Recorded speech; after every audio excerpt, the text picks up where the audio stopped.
وَإِذْ قَالَ رَبُّكَ لِلْمَلَائِكَةِ إِنِّي جَاعِلٌ فِي الْأَرْضِ خَلِيفَةً، کہ جب اللہ تعالیٰ نے اس دنیا میں انسانوں کو پیدا فرمانے کا ارادہ فرمایا تو فرشتوں نے کہا قَالُوا أَتَجْعَلُ فِيهَا مَن يُفْسِدُ فِيهَا وَيَسْفِكُ الدِّمَاءَ،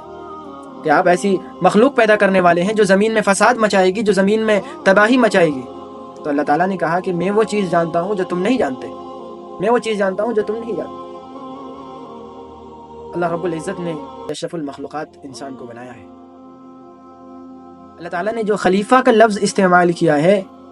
یہ خلیفہ اسے کہا جاتا ہے جس کا مقام فرشتوں سے بھی بڑھ کر ہے، کہ انسان جب اللہ کے احکام اور نبی علیہ الصلوۃ والسلام کے طریقے کو اپناتا ہے اور نبی علیہ الصلوۃ والسلام کے طریقے کے مطابق زندگی گزارتا ہے تو وہ انسان فرشتے سے بھی آگے نکل کر اللہ تعالیٰ کا، جس کو اللہ تعالیٰ نے خلیفہ کے نام سے موسوم کیا ہے، وہ خلیفہ بن جاتا ہے۔ Thanks for watching.